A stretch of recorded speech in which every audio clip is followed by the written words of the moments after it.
우리 민족에게 있어서 가장 큰 절기가 뭐예요? 설날, 추석.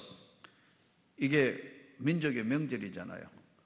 멀리 타양 객지에 와가 있으면서 고향에도 못 가고 설날 있으면 참 뭔가 쓸쓸하고 고달프고 그렇잖아요.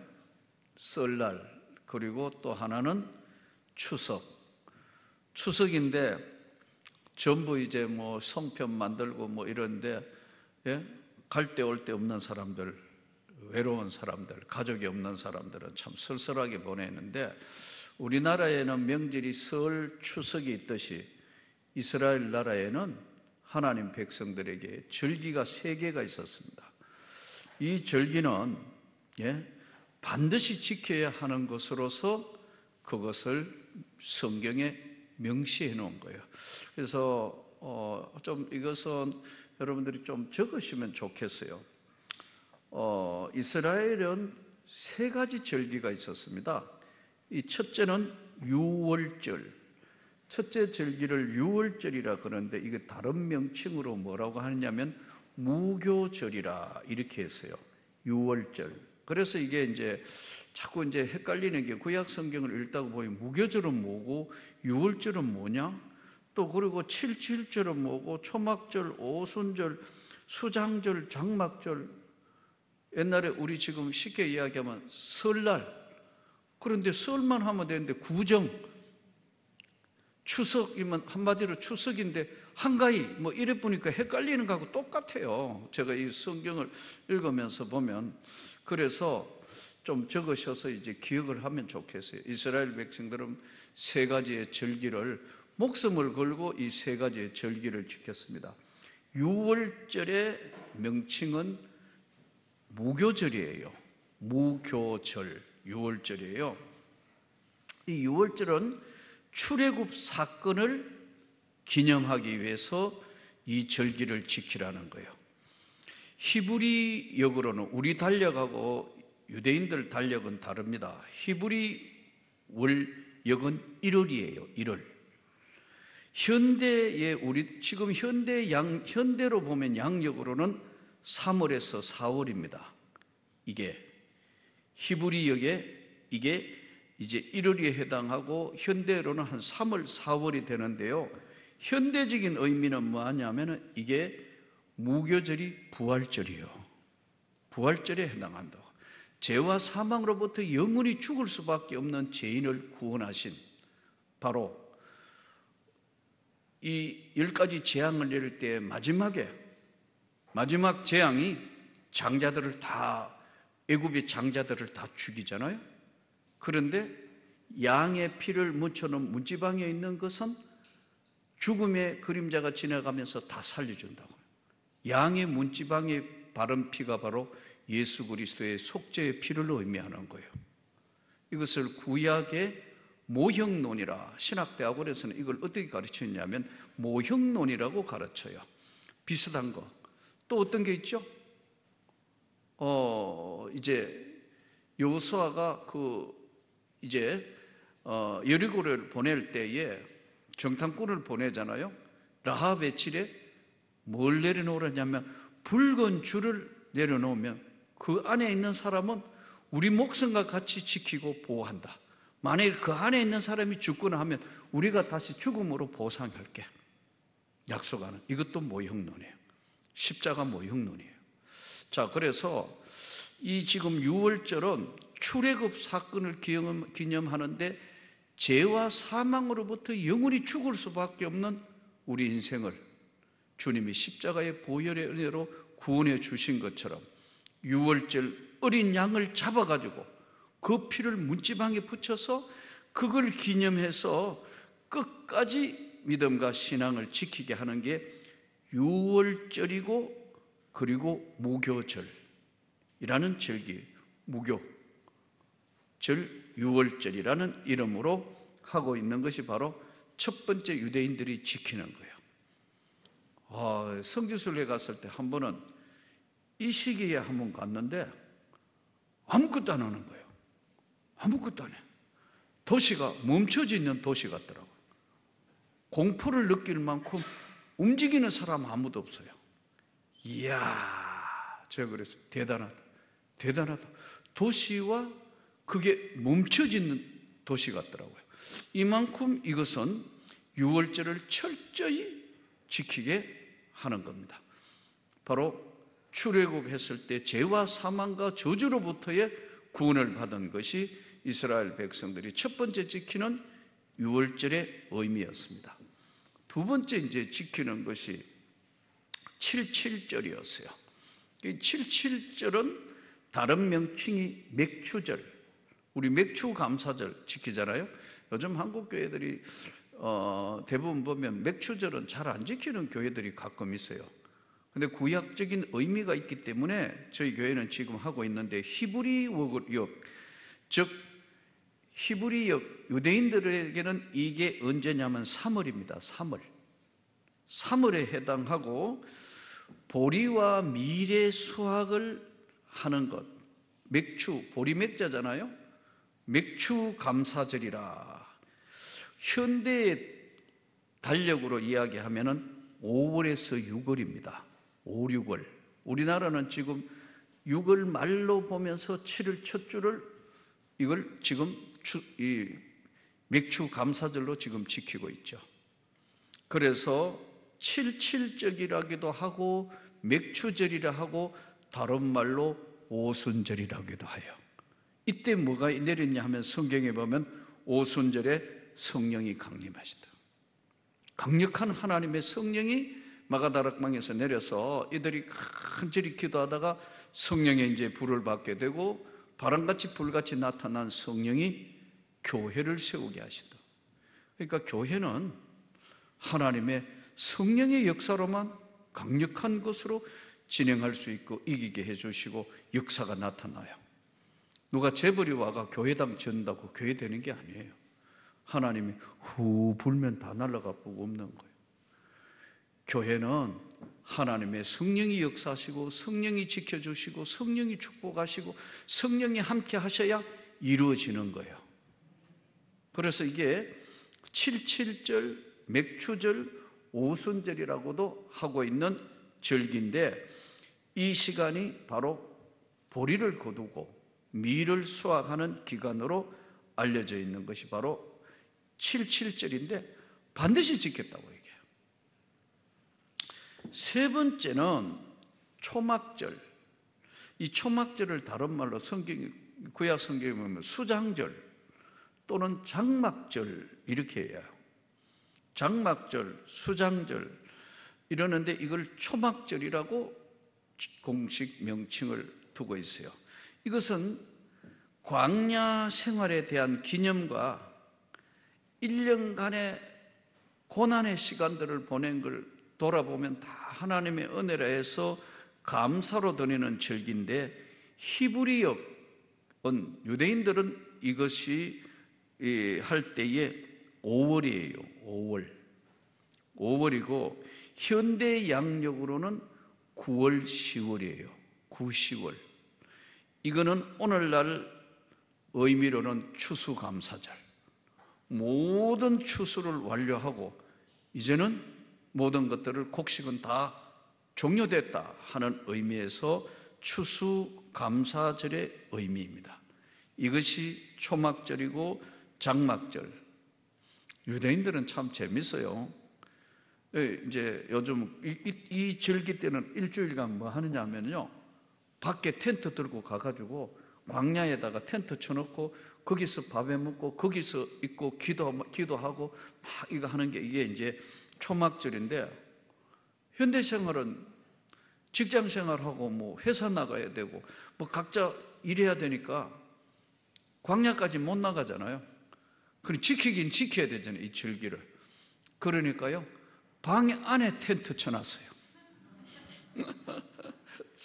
그러니까 또 방 안에 텐트 치니까 이거 너무 불편하다 해가지고 베란다에 텐트 쳐놓고 장막절 지키고 초막절 지킨다 해서 그 이야기 듣고 우리 선교사들 이야기 듣고 제가 참 한참 웃었는데, 이렇게라도 자기들은 지키려고 굉장히 노력합니다. 왜냐하면 유대력으로 자기들은 아까 우리나라 명절이 뭐라 그랬죠? 설날, 추석하고 똑같다니까요. 이들은 이거를 조상 대대로 지금까지 지키고 있다. 재밌는 민족이에요. 우리가 아까 이야기한 우리 민족들 설날 돼가지고 막 구정 대이동 막 차가 막히고 요즘 뭐 덜한데 막 뭐 부산까지 가는데 17시간 걸렸다. 뭐 광주까지 가는데 15시간 걸렸다. 옛날에 그래 갔어요. 진짜예요. 그러니까 외국인들이 이해를 못 하는 거예요. 뭔 하는 거냐? 그래서 뭐 갈 때 막 음식 사서 차에 실어가지고 뭐 이거 지금 10몇 시간씩 가야 되니까 전쟁이잖아요. 이런 이해할 수 없는데 우리가 유대인들을 볼 때 이해할 수 없는 거예요. 베란다에 뭐 베란다에 해놓으면 뭐기 근데 베란다에라도 자기들은 하나님 앞에 그걸 지킨다 이런 뜻이에요. 이렇게 해서 유월절, 칠칠절, 초막절 이런 것을 지키며 아까 말씀드린 현대의 추수감사절과 같은 것이 바로 초막절 절기였습니다. 그리고 이스라엘의 모든 남자들은 반드시 1년에 3번 중앙성전에 나가서 그들이 최선을 다해서 하나님 앞에 번제와 이 제물을 드리면서 하나님께 속죄를 한 거예요. 자, 그러면 오늘 6월절의 내용이 1절부터 8절이 6월절의 내용인데 다시 한번 본문으로 돌아가서 한번 보시기 바랍니다. 신명기 16장 1절부터 8절 중요한 것은 3절까지만 지금 같이 한번 다시 본문을 보겠습니다. 신명기 16장 1절로 3절 같이 읽습니다. 아비므를 지켜 내 하나님 여호와께 유월절을 행하라. 이는 아비므에 내 하나님 여호와께서 밤에 너를 애굽에서 인도하여 내셨습니다. 여호와께서 자기 이름을 두시려고 택하신 곳에서 소와 양으로 내 하나님 여호와께 유월절 제사를 드리되 유교병을 그것과 함께 먹지 말고 이레 동안은 무교병 곧 고난의 떡을 그것과 함께 먹으라. 이는 내가 애굽 땅에서 급히 나왔음이니 이같이 행하여 내 평생에 항상 내가 애굽 땅에서 나온 날을 기억할 것이니라. 이 유월절의 가장 중요한 것이 뭐냐면 죄와 사망에서 죄의 노예였던 죄와 저주와 사망에서 너를 건지신 그 하나님의 은혜를 잊지 마라. 기억하게 하기 위해서 고난의 떡을 먹으면서 그 하나님의 중요한 것을 기억하게 하기 위해서. 인간이라는 망각의 동물이거든요. 시간이 지나면 아무리 받았던 은혜라 하더라도 또 원상태로 돌아가고 아무리 슬펐던 일이 있다 하더라도 인간은 망각의 동물이니까 또 이게 기억 속에서 사라지고 아무리 기쁘고 즐거운 좋은 일이라도 망각 속에서 사라지는데 그래서 잊지 말라고 반드시 1년에 유월절을 지키게 하고 일주일 동안 고난의 떡을 먹는 거예요. 고난의 떡을. 그래서 이걸 먹으면서 애굽 땅에서 바로 종으로 살다가 자유인이 되어서 나오던 그날을 기억할 것이니라. 오직 내 하나님 여호와께서 그 이름을 두시려고 택하신 곳에서만 그렇게 해라. 죄와 사망으로부터 죽음의 저주로부터 영생의 세계로 길을 열어놓은 바로 예수 그리스도의 세계가 바로 유월절에 예수님이 너희는 모든 것을 받아 먹어라. 이는 너희를 위하여 바칠 내 몸이니라. 너희는 이것을 모두 받아 마셔라. 이는 내 피의 잔, 새롭고 영원한 계약을 맺는 피의 잔이니 너희와 모든 이의 이를 위하여 흘리는 제사함의 피니라. 바로 이 말씀 기억나시죠? 바로 이렇게 중요한 그 유월절의 죄와 사망으로부터 구원을 해주신 그 하나님의 은혜를 너는 다 잊어버려도 그 날을 늘 기억하면서 이 세상을 살아라. 아멘. 이게 유월절의 가장 중요한 의미입니다. 그 다음에 이제 유월절이 지낸 7주를 지낸 77이 49일이잖아요. 77절이라는 말이 7주가 지낸 마지막 첫째 날, 50일째 되는 날, 이때가 바로 위로부터 주시는 성령의 능력이 임했다는 오순절, 바로 77절이라고 알려져 있는 맥추절, 77절을 다른 말로 보리를 거둔다고 맥추절, 이때 나타난 것이 하나님의 성령의 놀라운 역사, 사도행전 2장에 나오는 오순절의 성령의 역사를 이야기하시는 거예요. 자, 여기서 50일째 되는 날, 때와 기한은 아버지께서만 아시고 너희는 내가 너희에게 분부한 모든 이성을 떠나지 말고 아버지의 약속하신 것을 기다려라. 때가 되면 하나님이 그것을 이루게 해주실 거다. 근데 그 때가 어딘지 몰라가지고 이들이 핍박당하고 고난당하니까 막 마가다락방에 올라가서 기도하다가 하늘로부터 급하고 강한 바람 같은 소리와 불의 혀같이 갈려지는 불같은 성령의 능력이 나타났다. 다른 방언으로 말하기를 시작했다. 사도행전에 은혜 받기 전에는 이 성경 구절 청년 때도 읽어보고 또 집사 시기에 은혜 받기 전에는 내 생각이나 모든 성경을 읽어도 항상 이성적이었으니 이 진짜일까? 진짜? 정말? 아니, 그때 기록됐을 때 그때 그럴 수도 있겠지. 지금은 아닌 것 같아. 이렇게 이성적으로밖에 해석을 못하는 거예요. 바람같이 불같은 성령의 능력과 은혜의 세계에 한번 잡혀보지 않았던 사람은 아무리 설명을 해도 설명이 안 돼요. 제가 신학교 가서 교수하면서 6년간 이제 목요일마다 가서 이제 수업 가르치면서 이제 교수들끼리도 뭐 토론도 하고 이런데, 이런 것은 경험해 보지 않는 사람은 아무리 설명해도 설명이 안 돼요. 설명이 안 된다니까. 나도 그랬고, 더더군다나 현대 신학적인 이런 부분들이 오히려 제가 공부를 많이 하긴 해야 되는데 잘못된 쪽으로 가니까 영 아닌 이야기만 해요. 그러니까 은혜 받은 전도사들 중에는 다 들어보고 답답하니까 어쩌지도 못하도록.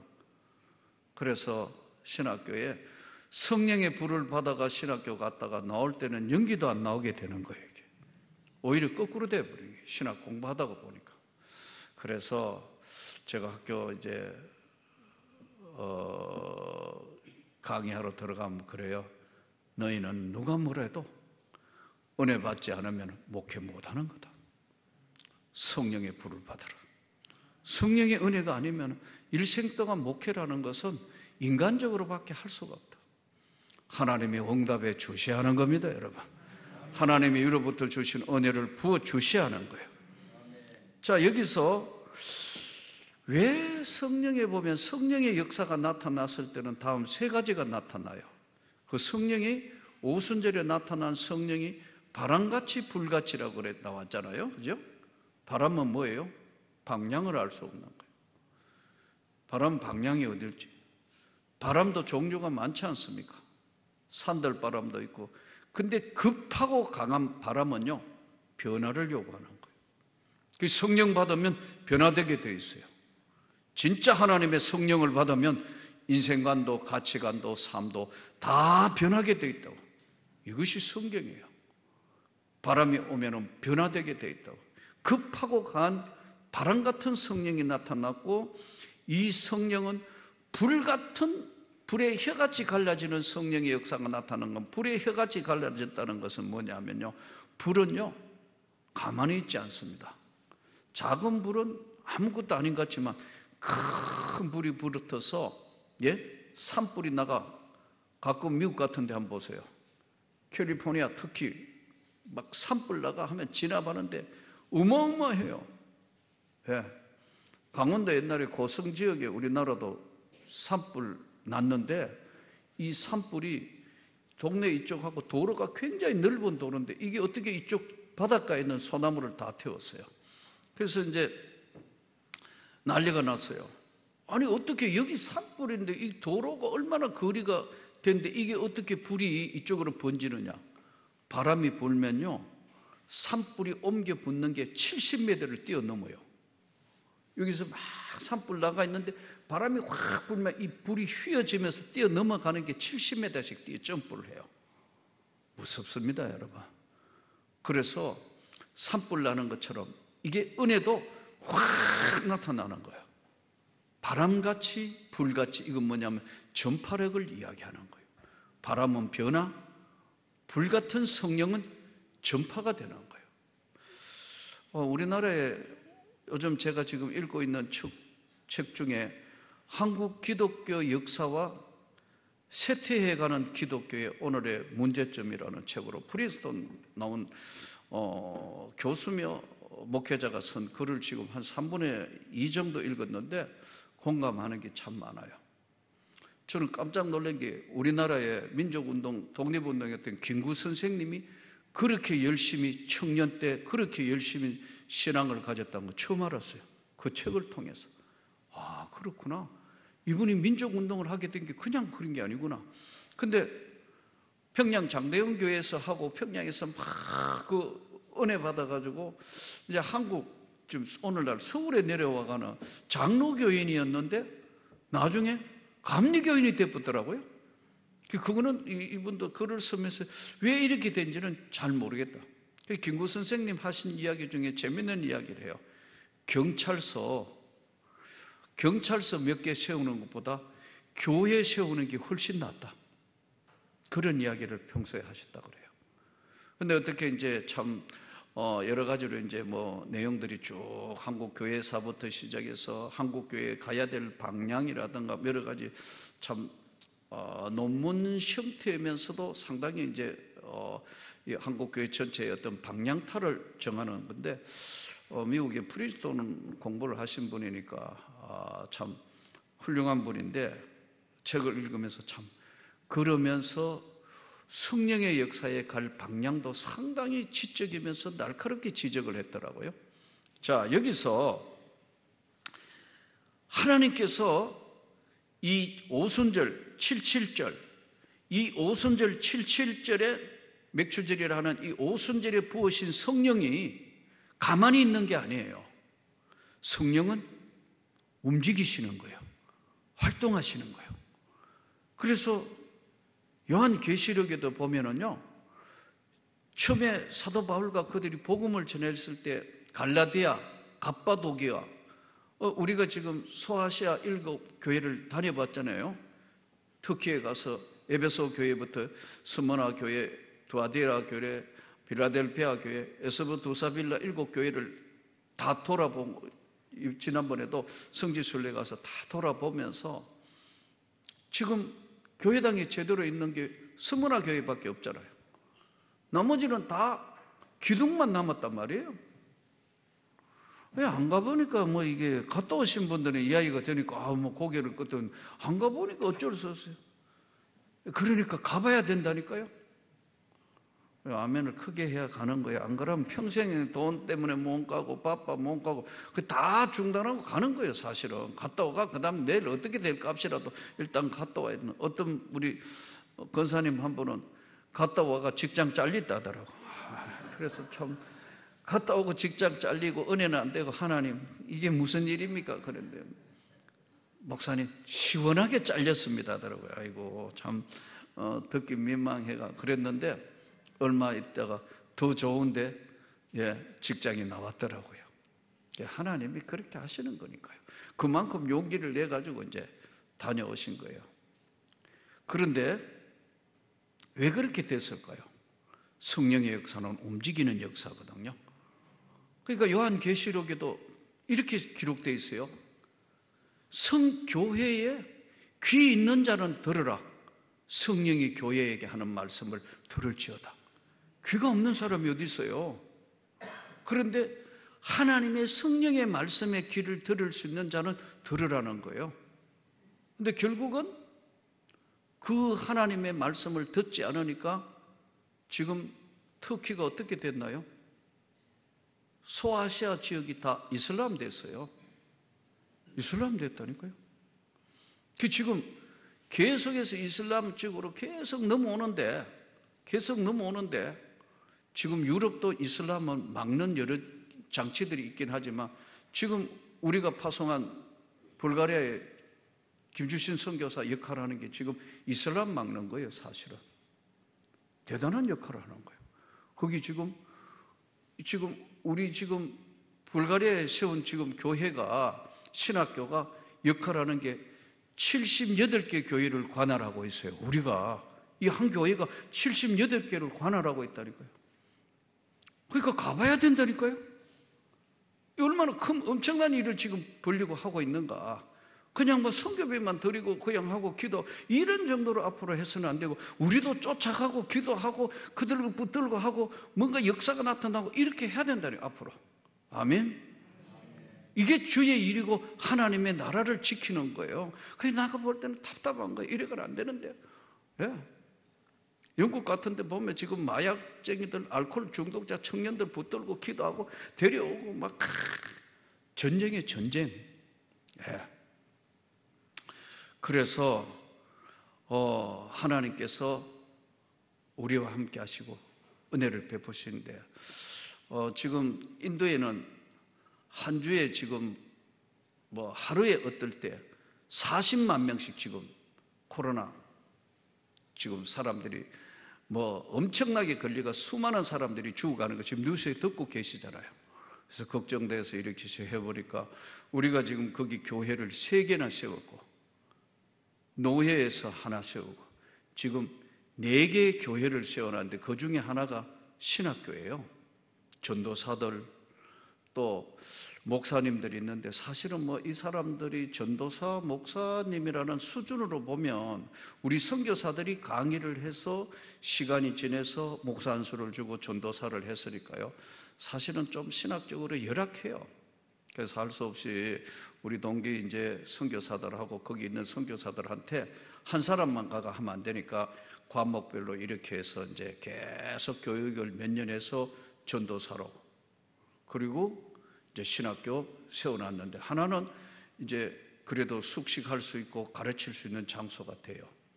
그 지난번에 찡디아 교회, 서럽서분이 교회, 그 이제 교회들 세웠는데 이것들은 불가촉 천민들이거든요. 8천만 명이에요. 근데 이 도로, 큰 도로 하나 사이에 오른쪽은요 힌두교 강성 지역이에요. 사람도 얼마든지 엄청나게 가해를 할 수 있는, 테러하는 그런 사람들이 모여있는 강성 지역하고 큰 도로 하나 사이에 주가 달라요. 그래서 거기에 이제 버려진 인생들, 불가촉 천민, 이 사람들은 사람 취급을 안 해요. 40년 전만 하더라도 목에 깡통을 이렇게 꺼내다가 목에 깡통을 메고 다녔다더라고요. 왜냐하면 이 사람들의 침이 땅에 떨어지면 땅이 저주받는다고 생각해요. 인도의 그 카스트 제도가 얼마나 무서운 건지. 한번 그래 태어나면 평생 그래 살아야 되는 거예요. 근데 거기는 땅을 사고 팔고 못하게 해놨어요. 왜냐하면 외부에서 와가 땅 사보면 이 사람들 거지돼 보면 완전히 안 되기 때문에 그 땅은 사고 팔고 못하게 한 거예요. 그래서 이제 그 콜카타에서 이 캘커타, 옛날에 수녀 데레사 있었던 콜카타에서 약 한 280km, 제가 볼 때는 280km가 안 될 것 같은데 어쨌든 뭐 그렇다고 이야기는 들었는데 어쨌든 꽤 긴 시간을 가야 돼요. 근데 우리 같으면 280km 같으면 뭐 여기서 서울에서 지금 뭐 대구 안 되고 한 김천 정도 되나요? 정확하게 모르겠는데 한 그 정도 되면은 한 3-4시간이면 가는데 거기는 뭐 7-8시간 가야 돼요. 열악하니까 환경이. 근데 거기 가서 이제 처음으로 교회를 세웠어요. 그리고 이제 찡디아는 노예에서 세우고 서로서보니는 교회는 신학교도 있고 숙소도 있고 세웠다고요. 근데 우리가 세울 수 있었던 것이 100년 전에 네덜란드 선교사가 와가 거기 와서 그 불가촉 천민들한테 와가 복음을 전한 거예요. 계속해서 오래 강성들이 있기 때문에 오래 못하고 일주일간 전하고 다른 마을에 가가 전하고 이렇게 뿌렸던 씨앗이 가정교회라는 이름으로 있었는데, 거기 트레사라는 이제 있는 청년이 예수를 열심히 믿는다는 소문을 듣고 테러를 당했어요. 그래서 도망을 와가 꼴까타라는 지역에 와가 노숙자처럼 도망와가 있던데 우리 선교사하고 만난 거예요.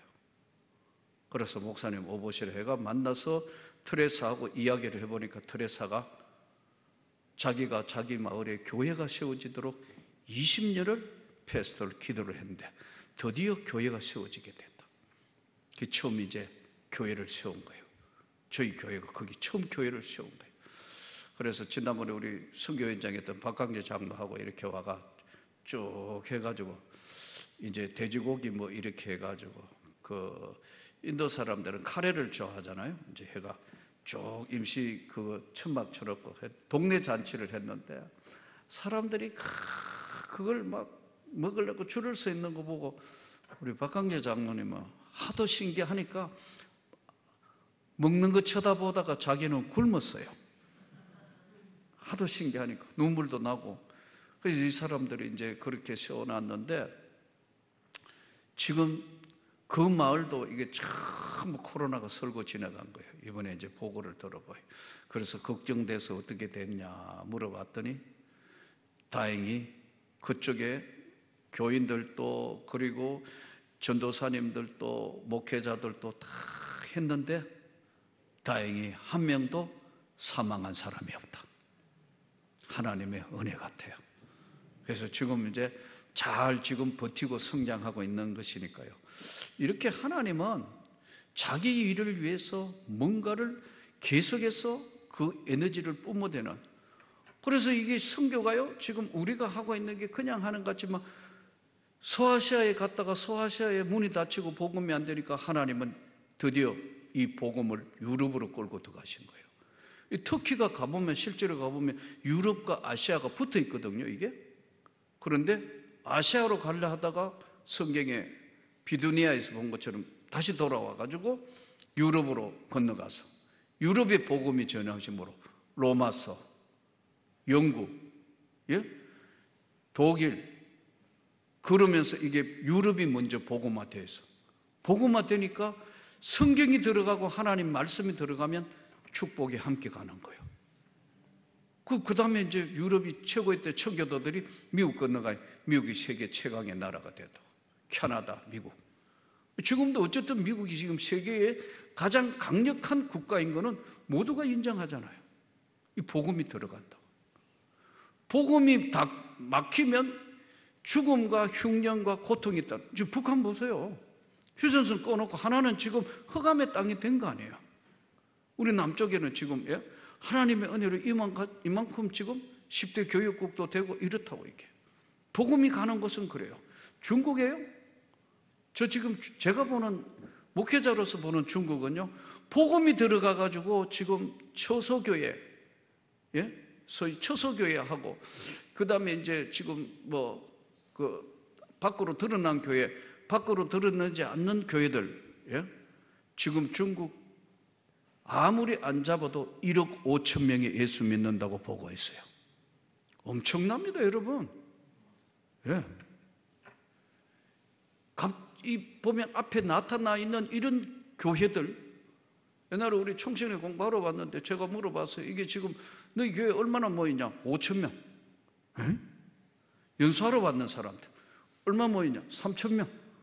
얼마 모이냐? 10,000명. 와, 그래? 대단하다 이게. 물론 이거는 가정교회가 아니고 중국 공산당이 이야기하는 교회지만 복음이 전해지면서 변화가 일어나는 거예요.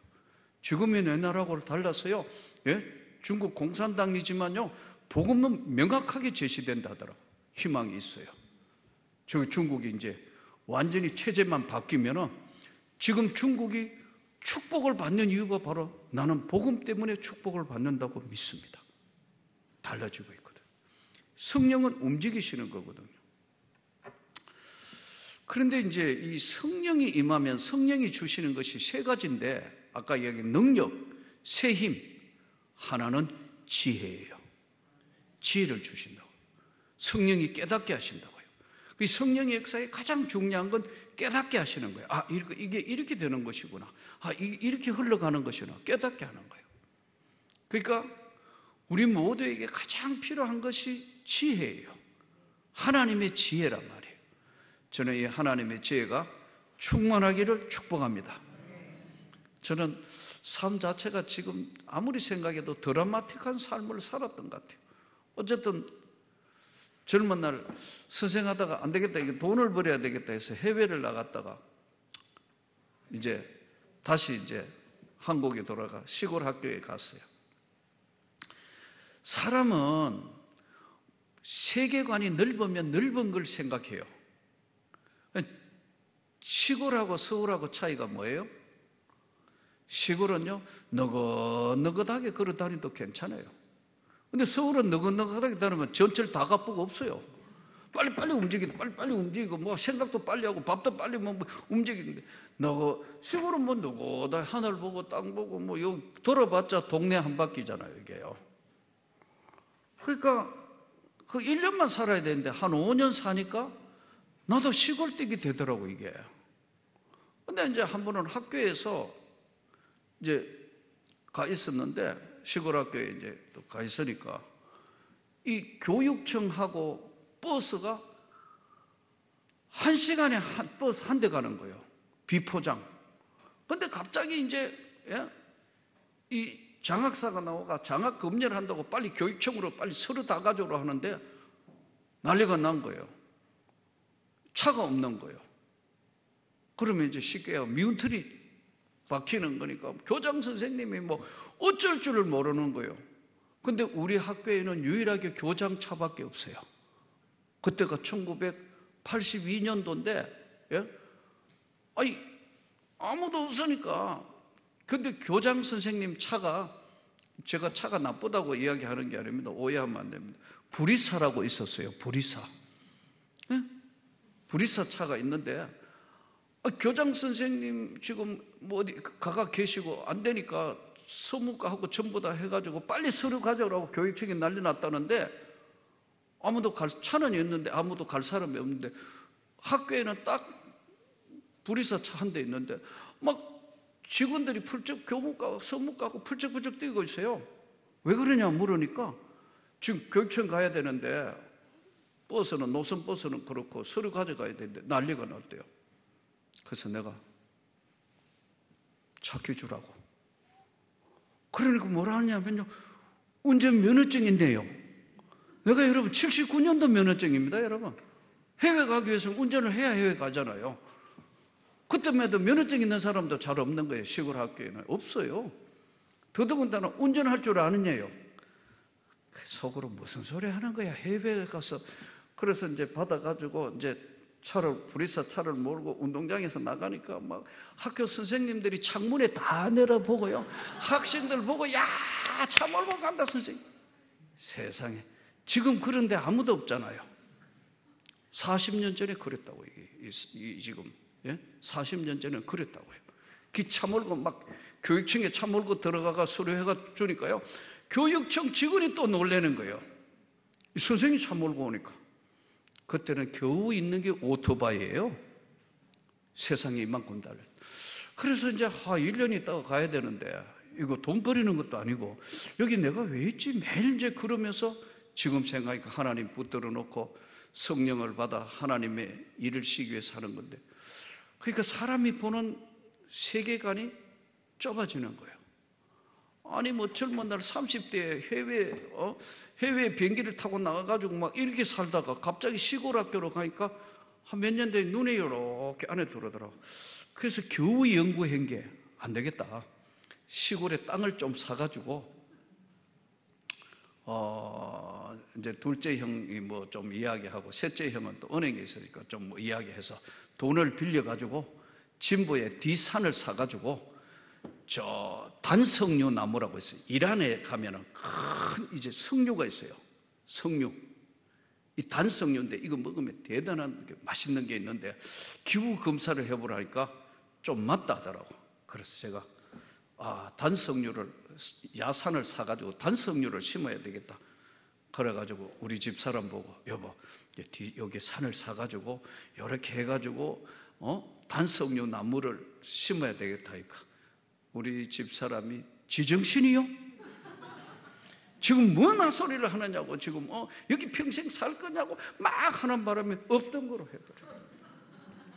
그렇게 사람이라는 건요, 안목이라는 게, 보는 안목이 대단히 중요합니다. 대도시에 사는 사람의 생각과 세계를 보고 온 사람들하고 이야기가요, 좁은 곳에서, 그래서 옛날 우리나라 말이 우물안 개구리라는 게 그런 거예요. 그런 거라는 거예요. 성령을 받으면 성경을 보는 틀이 넓어지는 거예요. 다른 세계를 보는 거예요. 영의 세계를 보는 거예요. 하늘 보좌의 세계를 보는 거예요. 성경을 다르게 해석하게 되면서 이 성경이 하나님의 유일한 말씀이라고 전적으로 믿게 돼요. 그래서 오늘 저는 이 77절 오순절에 성령이 임할 때, 오늘 이 본문에는 중요한 말씀을 하고 있는데 9절에서 12절 본문을 다시 한번 보시기 바랍니다. 9절에서 12절, 자 9절에서 12절 같이 읽습니다. 7주를 셀지니 곡식의 낫을 대는 첫날부터 7주를 세어 내 하나님 여호와 앞에 77절을 지키되 내 하나님 여호와께서 내게 복을 주신 대로 내 힘을 헤아려 자원하는 예물을 드리고 너와 내 자녀와 노비와 내 성중에 있는 레위인과 및 너희 중에 있는 객과 고아와 과부가 함께 내 하나님 여호와께서 자기의 이름을 두시려고 택하신 곳에서 내 하나님 여호와 앞에서 즐거워할지니라. 너는 애굽에서 종되었던 것을 기억하고 이 규례를 지켜 행할지니라. 자, 여기서 오늘 제일 중요하게 봐야 될 본문에, 여기 한번 다시 한번 보시기 바랍니다. 여기 자기 이름을 두시려고 택하신 곳에서 내 하나님 여호와 앞에서 즐거워할지니라. 여기서 하나님이 축복을 하시려고 하는데 어떻게 축복하시는가? 자, 내 하나님 여호와께서 내게 복을 주신 대로, 복을 주신 대로. 그럼 어떤 복을 주시느냐? 복을 주시려고 하나님이 주시는 복은 네 가지예요. 하나님이 주시는 복은 네 가지예요. 저는 여러분이 좀 적었으면 좋겠습니다. 제 얼굴을 아무리 봐도 맹똑같아요, 여러분. 자, 보세요. 여기서 내 하나님 여호와께서 복을 10절 다시 한번 보세요. 내 하나님 여호와 앞에 77절을 지키되 내 하나님 여호와께서 내게 복을 주신 대로, 복을 주셨다는 거예요. 복을 주신 대로 내 힘을 헤아려 자원하는 예물을 드리고, 복을 주신 대로면은, 그러면 복을 주시려고 복을 주시는 게 네 가지예요. 첫째 뭐냐 하면요, 자유함이에요. 죄와 사망으로부터 구원을 해주신 기쁨, 영광, 이게 첫 번째예요. 그러니까 은혜 받으면 기뻐하는 거예요.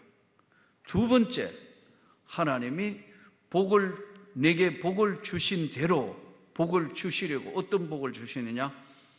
자손이 잘 되는 축복을 주세요.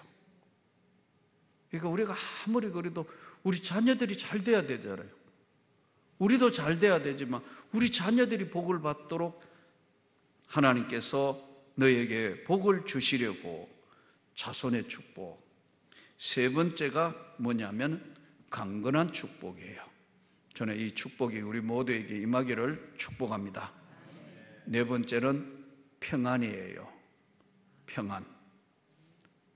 모든 집안과 모든 것들이 평안하게, 여호와께서 내게 복을 주시려고, 복 주시는 방법이 무엇인가?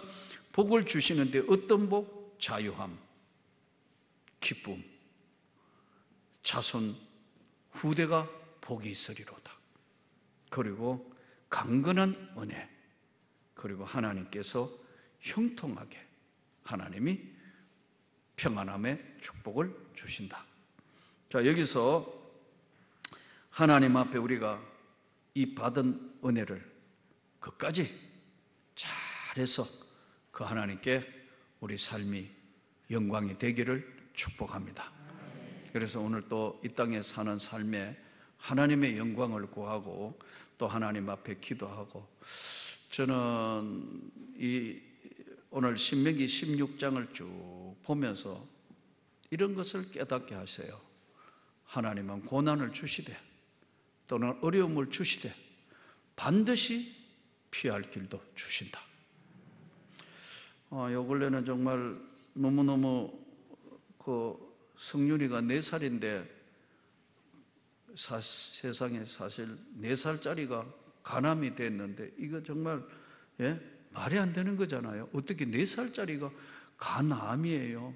할머니가 오가 막 여기 앉아서 우시는데 내가 기도하는데 가슴이 메어지는 것 같더라. 막 우시는데, 그래서 괜찮을 거라고. 그래서 이제 간암 수술을 바로 못 하니까 이제 바로 못 해서 이제 심장 수술 먼저 하고, 지금 이제 회복해서 다시 이제 간암 수술하는데 이제 회복 단계에 있는데, 이 아이의 이 건강이 다른 데로 장기로 전이 안 되도록 해주시라고 기도 제목이더라고요. 그래서 같이 붙들고 기도했는데 나는 하나님이 고쳐주실 걸 믿습니다. 아멘. 우리가 이 땅의 삶에 하나님이 하시는 것과 사람이 하는 것은, 제가 아까도 말씀드린 것, 하나님이 우리에게 강건한 은혜를 주시고 형통한 은혜를 주실 건데, 우리가 하나님 앞에 오늘 또 간절히 구하면서 하나님께 영광을 돌릴 수 있기를 축복합니다.